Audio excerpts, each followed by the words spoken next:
Hey guys, this is Chaos with Tape, and today you join me for episode 41 of Solar Civilization, and happy Christmas Eve, because this is when this is being recorded and is going up. It is a day late, because I was in Cardiff on Tuesday.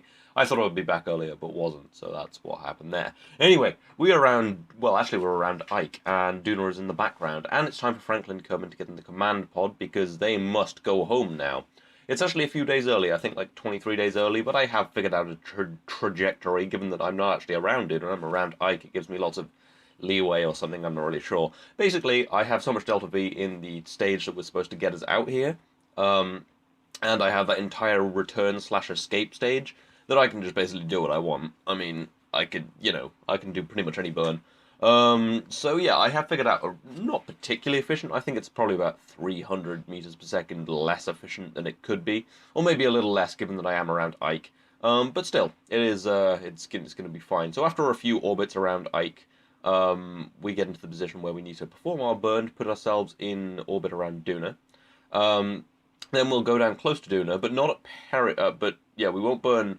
Then we do a burn home, not at periaps, but just a little before, because it gives me a better angle. I could have planned this burn better, so that it could have put my periaps at the ideal position. But if I burn at periaps, it kind of throws my orbit out way too much, and is very inefficient. So you can see that little burn would have actually got me down to Moho, if I'd put it in the right position. But anyway, from here I can get pretty close to Kerbin on about a 600 meter per second delta V burn, which is pretty good. And then just do a little correction here by burning anti-radially, or maybe radially, one of them, and then get an encounter with Kerbin. Come home. I have actually like about 1400 meters per second left on the transfer stage, so I don't even really need the escape slash return vehicle.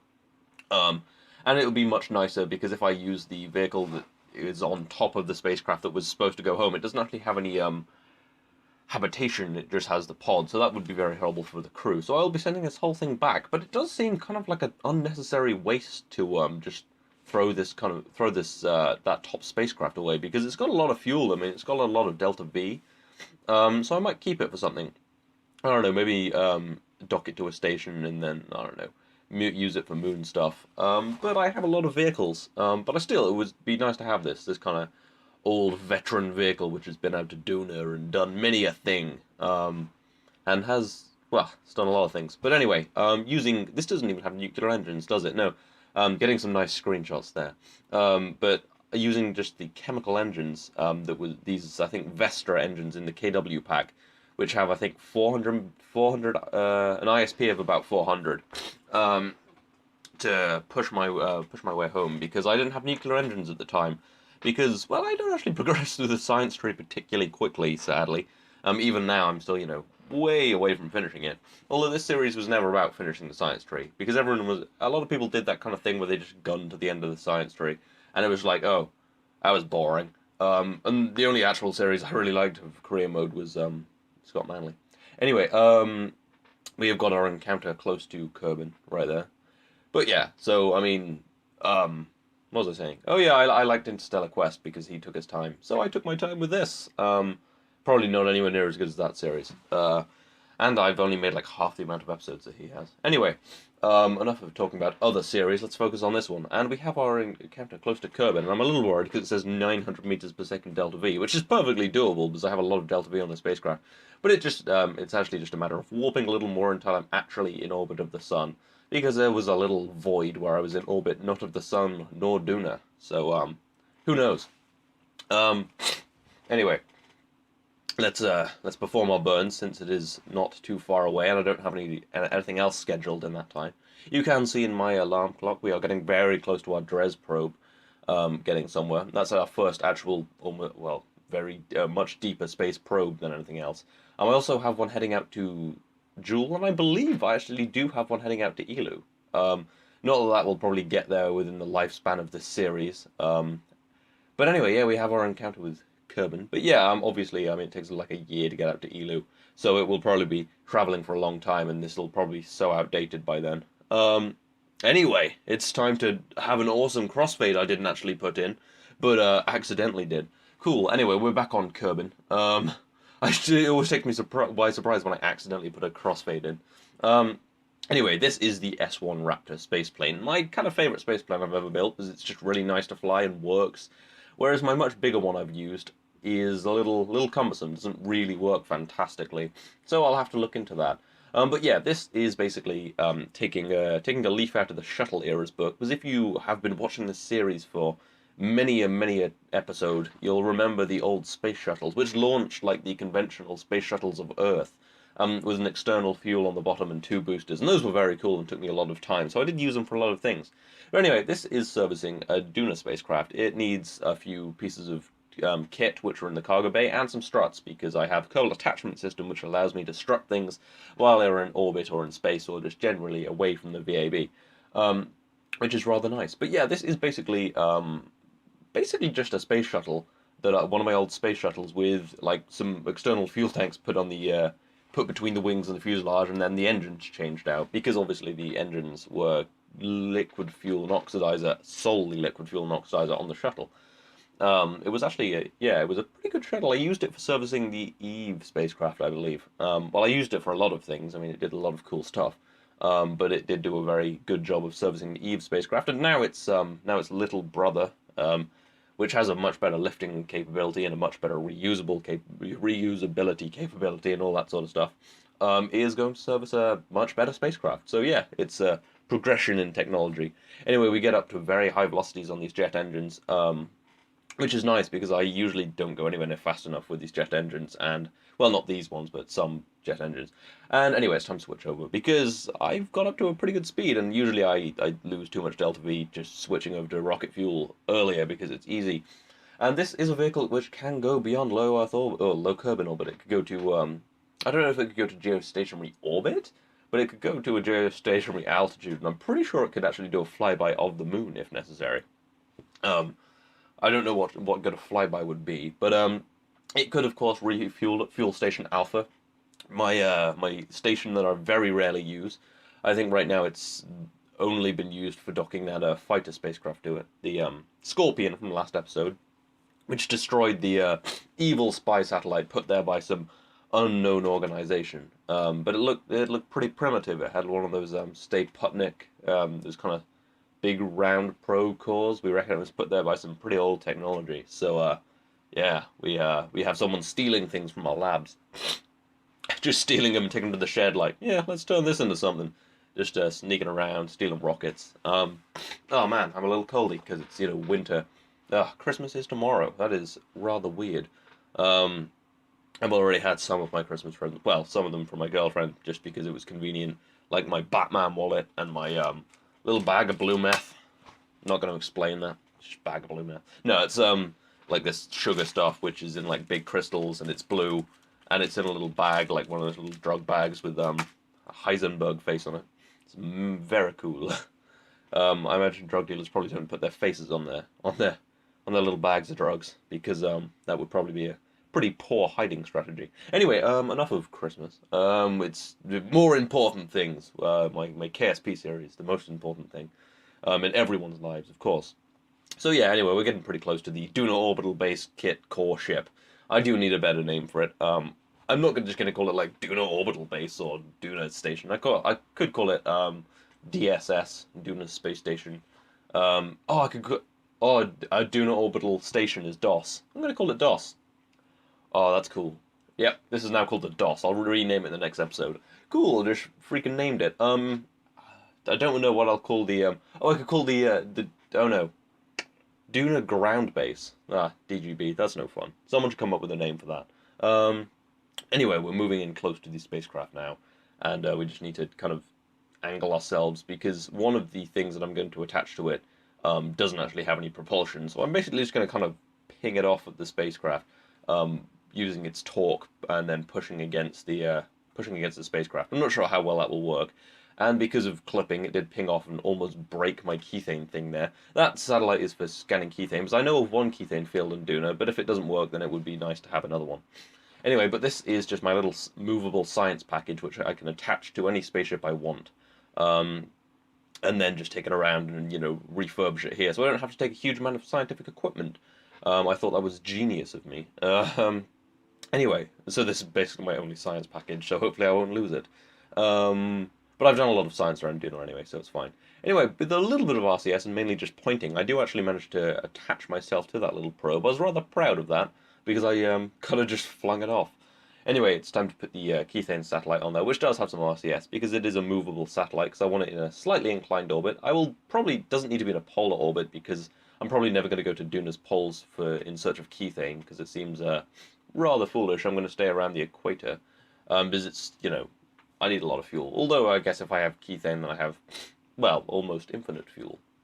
Anyway, it's time to attach ourselves to the science package, and pretty much complete this spacecraft. It just needs to be strutted a bit, and it needs some crew, then maybe a few other things, but then it's pretty much done. Oh, good. Time stood still for a while there. Hopefully in the video as well, or it was my Sony Vegas is running a bit terribly, so it's really worrying me that I'm like recording, and this is like just stopping, and I'm like way out of sync. Had annoying syncing issues with the dark multiplayer thing I've been doing, which I'm not sure when I'm releasing. I haven't really been able to figure that out with Matt. Anyway, I should probably do that at some point.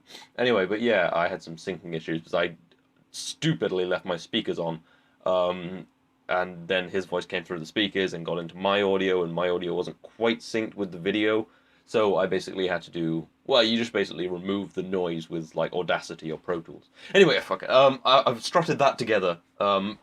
I strutted the two like extremities together, and I did do that on the other one, but I cut through it because it took a little time. And I've applied another strut to the top here to like so that it reduces like flex. It'll bear some of the load from the pushing of the spacecraft. But anyway, we do need to get back. I was just talking about Audacity and things when I should have been talking about this. But yeah, I do have a few more struts, but I don't really need to attach them right now because there's not much more that can be done for this. I'll do a little shake test. But you can see now I've attached two struts at the bottom of these kind of extremities with the landers on them, and two struts at the top, which are, well, the things that connect them to, just to reduce flex in flight, which will be relatively important.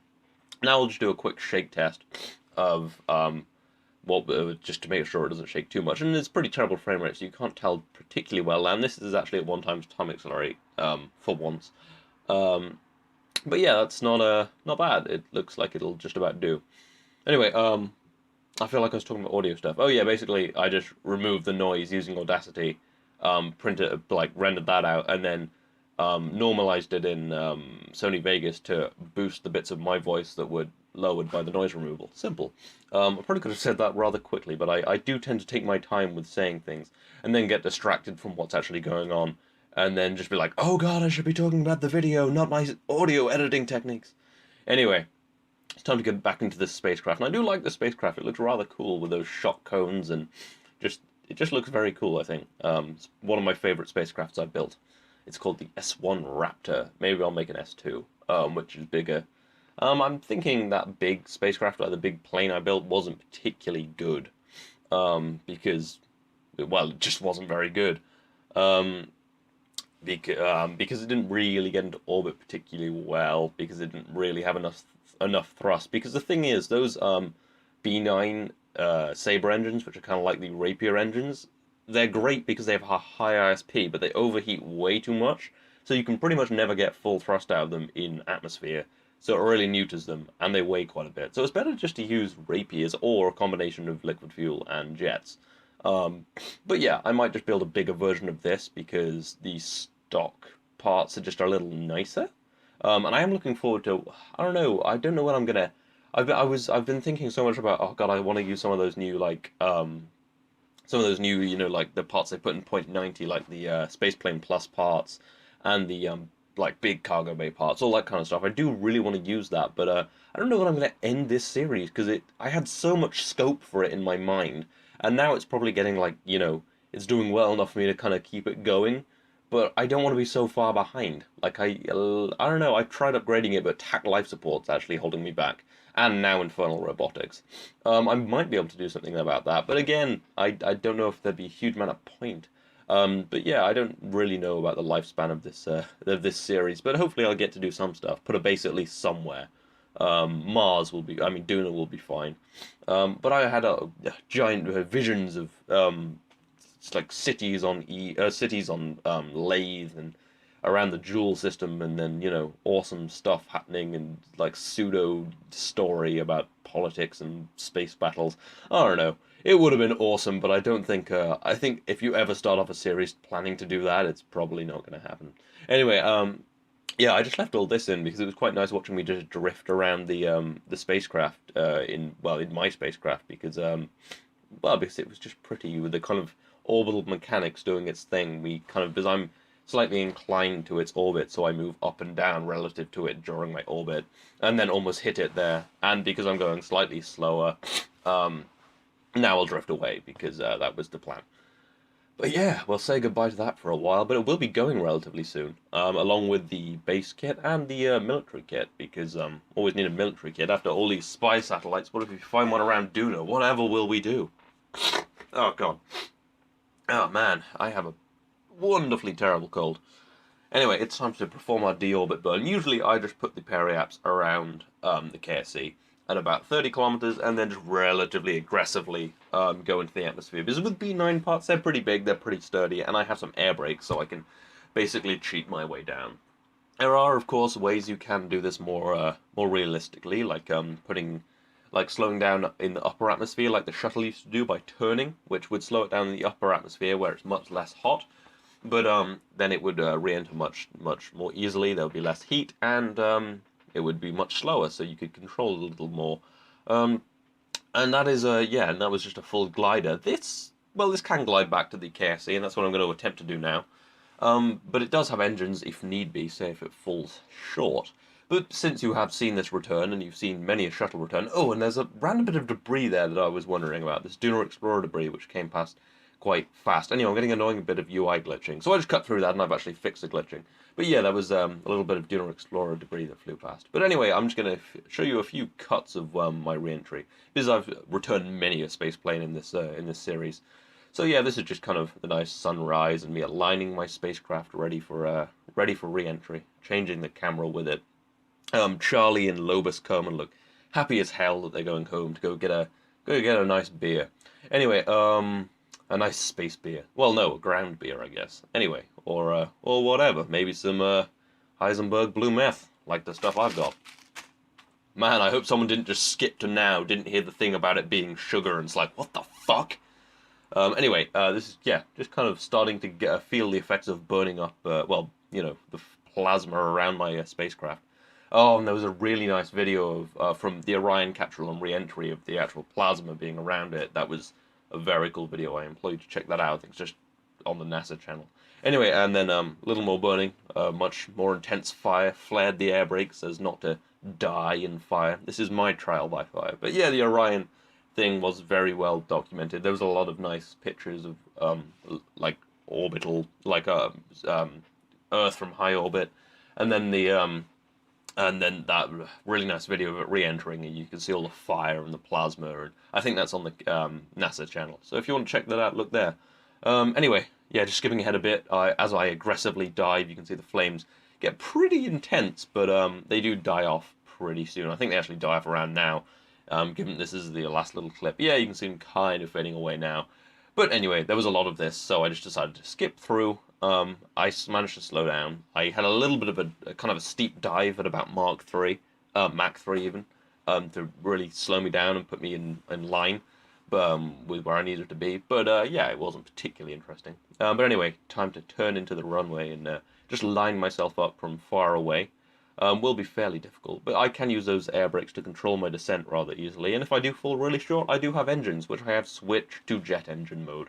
Although it does have so much fuel, like when it got into orbit, it had about half of its fuel left, so, it would probably be hit by an asteroid before it would run out of fuel. But that's not actually true, it doesn't have that much fuel, but it's a very good spacecraft. I think this has some serious potential for one of my spacecrafts that will carry through to the end of the series, and it's nice that it's based on a shuttle, because the space shuttles were wonderful, but obviously of dubious reusability and not particularly great lifters, and they were unpropelled, so if they did fall short on landing, they would have to land on grass, which I did do once, and I killed both Kerbals. It was not fantastic. You can see some debris down there from the from a prototype I was working on a while back. That's always disconcerting when you're flying over a broken plane. And I want to use the camera because it's actually, well, I'm not actually going to use it, but it's nice to have just to line up with the runway sometimes. I'm probably not going to use it now because it's not particularly useful, but still, it's a nice thing to have just in case. Anyway, I am just trying to slow down as much as possible and dive, so I'm coming in fairly kind of flat because this is a pretty good glider, and I always come in too steep, kind of like the space shuttle would come in pretty steep. But yeah, so it's just a matter of kind of lining myself up, getting as low as possible, but not going so slow that I just kind of hit the ground in front of the runway, and then hit the ridge, and then die. But yeah, this is looking pretty good. Didn't use a breath of fuel. And I'm all lined up. But I have done this many a time in many a different spacecraft. And spacecraft very similar to this. As I've said, you know, the space shuttle, I probably flew that about 10, maybe 15. Yeah, probably about 10 or 15 times. Which, yeah, the real shuttle flew a lot more. But in Kerbal, things move along much faster. I mean, I think I've been doing this for less than a year in Kerbal time now.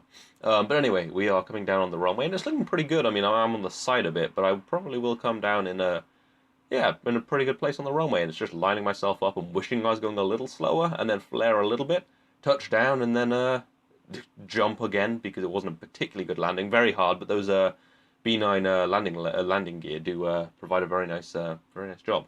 But using all of my braking force, including RCS, to slow myself down, we slow down, we are back. And that was a wonderful flight, and I think maybe even a wonderful episode. I hope you've enjoyed it. This has been Chaos with Tape. I will see you next time.